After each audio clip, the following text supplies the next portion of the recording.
Joining me now on the Sports Pen is a very special guest. It's NMU hockey coach Grant Potulny. Grant, thanks so much for coming in the studio with us. Good morning. Thanks for having me. So it's been a busy year for you so far, almost a full year since you've been up here in Marquette. You've been very busy, of course, going all over with the team, with Team USA. Have you gotten a chance to know the city at all? How do you like it up here so far? You know, it's interesting. When we got decided we were going to take the job, you know, there's a lot of hockey people have been through the town of Marquette, whether it's the electricians or whether it's obviously our program. And the one thing everybody said is they go, "You're going to love Marquette." And I said, "Okay, what am I going to love about it?" And they're like, "Well, it's hard to describe." Now when people come visit us, my wife is like, "We love it here." Mm-hmm. And they're like, "Well, what do you love?" And they're like, "It's just hard to describe. It's the people. It's the energy. It's it's such a fun, cool town, and you learn different things, all the time. We're trying to work out an outdoor practice, and I learned, one of those things, like, you're going to love Marquette story. Like, what are you going to love? Well, you find out, hey, the number one outdoor ice arena in all the land is in Marquette.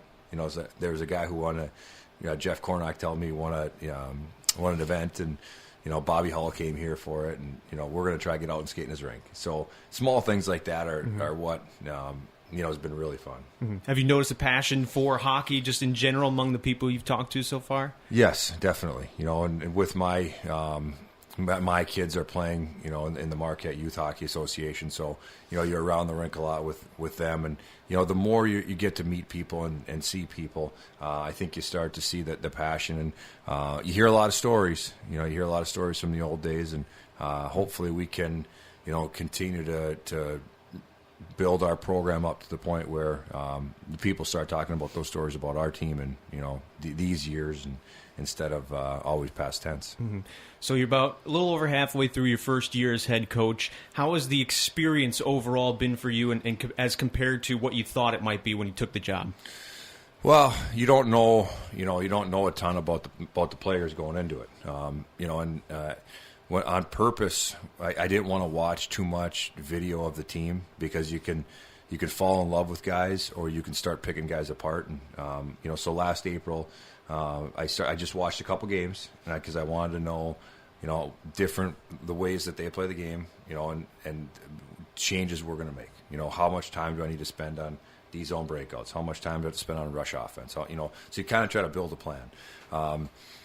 You have no idea what you got until you get on the rink. I absolutely love this team. Like, I guarantee you, no matter what happens, however things go with, in the next couple of years, if you're ultra successful or, whatever happens, this team is always going to have a special place for me, because they were the ones that jumped right in with 2 feet. Mm-hmm. And we've gotten... we've come to work every day. We've gotten to a point where I think early in the year we talked about believing that you can win, and then winning. And now it's the point where I think our players believe they can win, and they understand the price you have to pay to have that success. So you enjoy it as a coach. You enjoy it because you're not concerned about effort. You're not concerned about details. You're just, because those things are so spot on by this point, because our guys have been all in. I've really enjoyed our group, and I'm looking forward to a real strong push here at the end. We're joined by Grant Potulny, NMU hockey coach here on ESPN UP. And did this last series against Bowling Green kind of seem like a turning point in the season for you guys? Yes.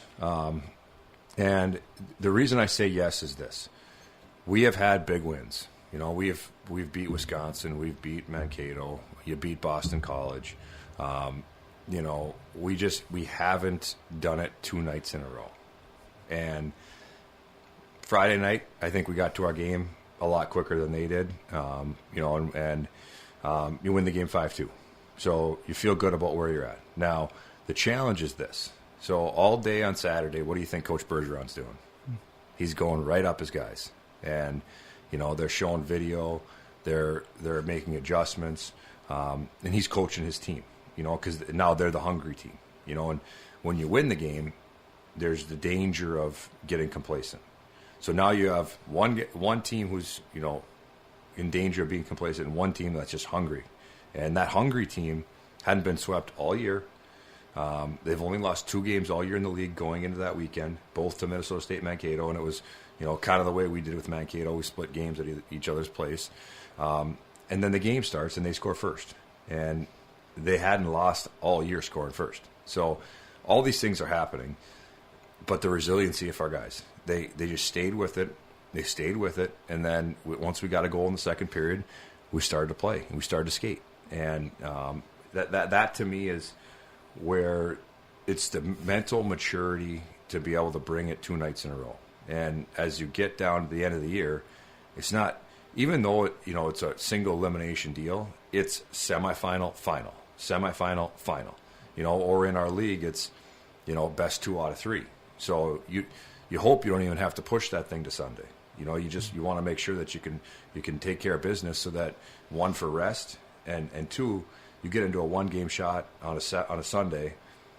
Anything can happen, and you want to avoid that at all costs. And I even in the game on Saturday, had we not won the game, I would have been okay, because the effort was there. And as long as they compete and they play like that, we're going to win our fair share of games. And that was the biggest thing. Just bring it again.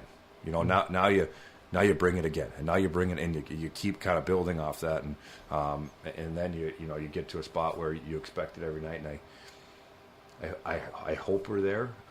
I think if we can bring it twice again this weekend, I know we're there.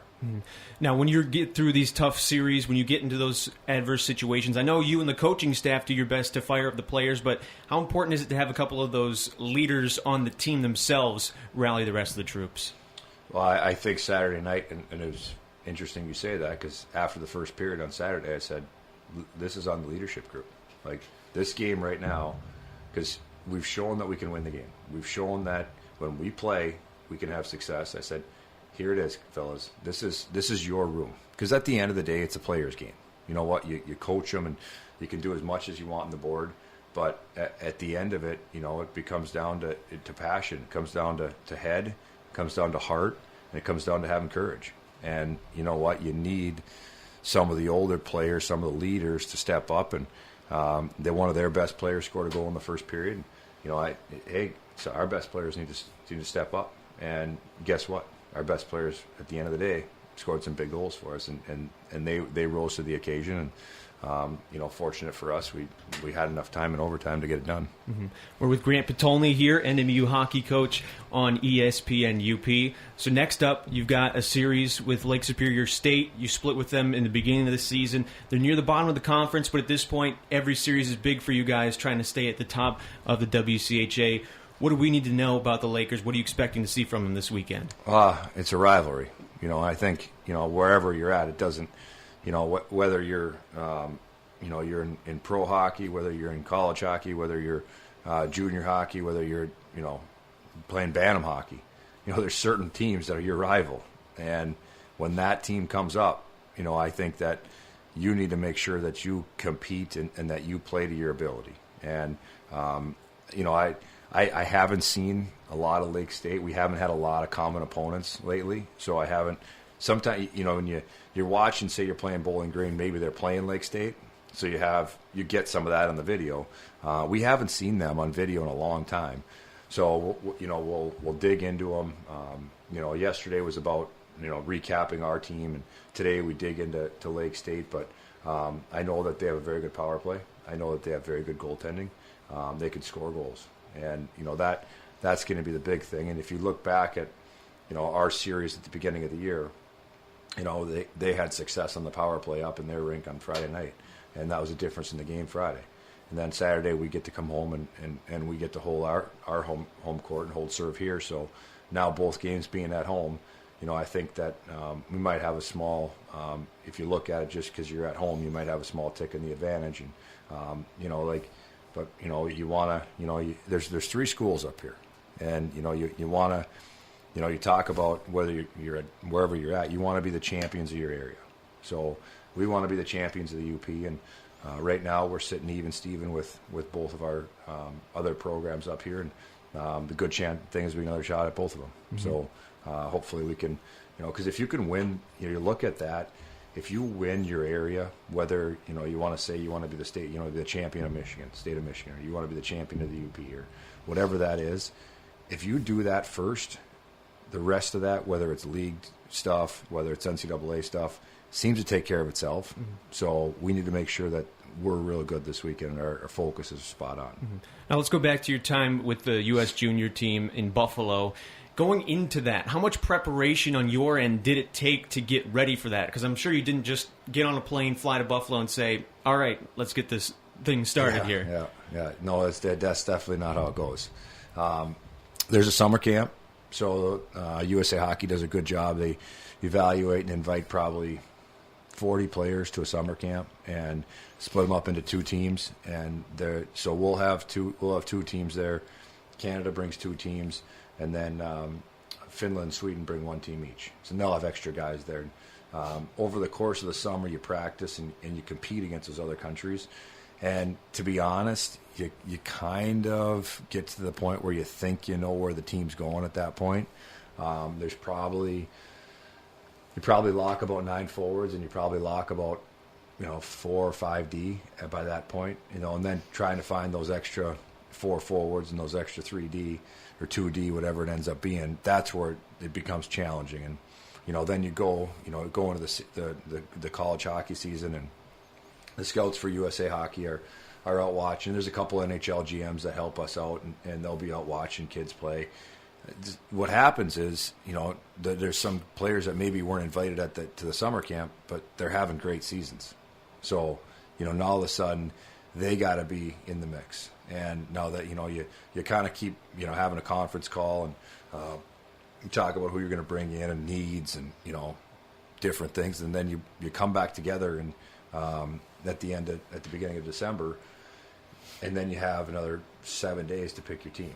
And so you go into that, and you have there's lots of conference calls, there's video, there's different things, and then you go back into that, and at that point you prepare, your group to try kind of see who can play where, and you stick different guys in different spots, and that's kind of how you get to the end game where you pick your team, and you still don't know, you're still always wondering, did we choose the right guy? Because USA Hockey's in such a good spot. There's so many good players. Mm-hmm.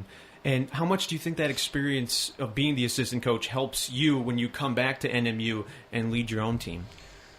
I think it's a different animal. I've been fortunate to be able to be part of USA Hockey's event three different times, and each team's different. And this staff that we had this year, we did have the same staff last year, so we're very comfortable with each other. I think the biggest thing you do is you sit around for 3 weeks, and you're talking hockey with really good hockey coaches. And the thing that was fun is one of the nights we're in Buffalo and we have an off night, and our guys are in Mankato, and the staff of the World Junior team's watching the Wildcats play, and they're cheering when we score, and Joe Nardi scores the winner with 40 seconds left. And, that's the part of it that's, I think you hear their philosophies on why you penalty kill like this, or, why you're going to do this forecheck when you're up 2 goals at the end of the game, but you're not going to do it when you're up 1.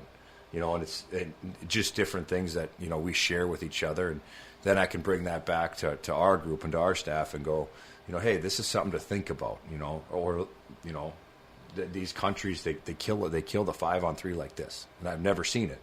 Have you guys ever seen that? What do you think about that? Mm-hmm. So that's the part that probably more than anything that I gain, a positive experience from outside of being able to coach a team and be with the team. Mm-hmm. Grant, before we let you go, we have to get your story about the Bills Mafia. We've heard bits and pieces of it, but you got an up close and personal encounter with them.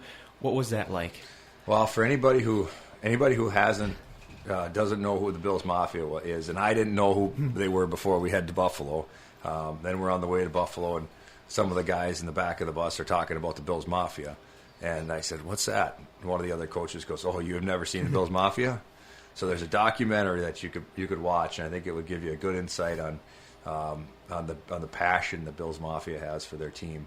But we're coming to the game, and we're playing the outdoor game against Canada. And the gentleman who's driving our bus, I don't think he's ever.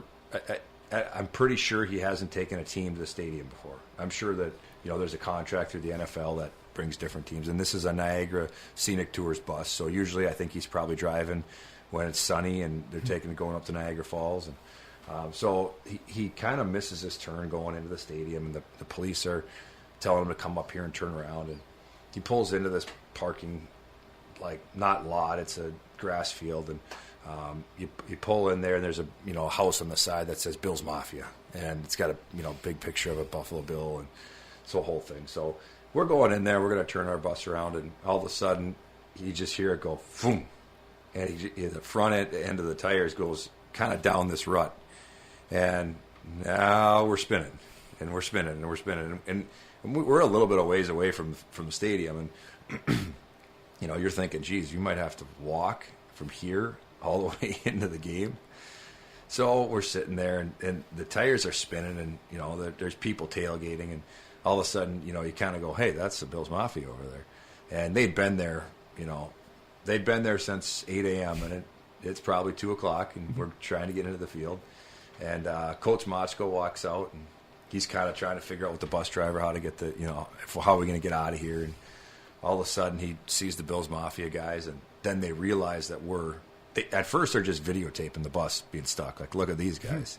And then they realize that we're the Team USA trying to get in to play the game. And, they're like, oh, well, we're going to push you out. And I was like, you can't push a bus out. There's no way.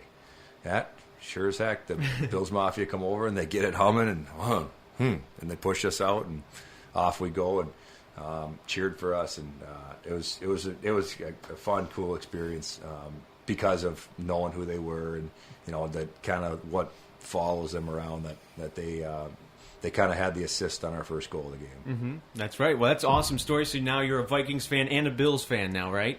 A Vikings fan first. Right. Yes. I almost couldn't watch the game. It's been a lifetime of suffering. A lifetime. And the demons might be dead. So we'll see. We'll see. But the demons that we had to get by, and it was the Saints again, and it was a game that we should have won. It'd be one thing if, as a Vikings fan, if you just lose the games because the other team's just better. Mm-hmm. That's never been the case. It's been a field goal. It's been Percy Harvin fumbling. It's been Adrian Peterson fumbling. It's been Favre throwing an interception. There's always been something. And when Case Keenum was thrown off his back foot in the fourth quarter, I thought we were done. So, yeah, I'm a Vikings fan way first, but I will cheer for the Bills because of the Bills Mafia. Not that you can't tell that I pay attention to the Vikings after my little rant. Of course. What was the reaction to that last play? The Minneapolis Miracle. I'm yelling at him to get out of bounds. I go, get out of bounds, because you can't see that that he's in. And that never happens to us, never. So this might be, but in typical Vikings fashion, we might get all the way to the Super Bowl to be the first team to play at home and have the evil empire come in and have Tom Brady throw 4 touchdowns, and that's probably how we're setting it up to just end in misery again. Sound like a Lions fan, just like me.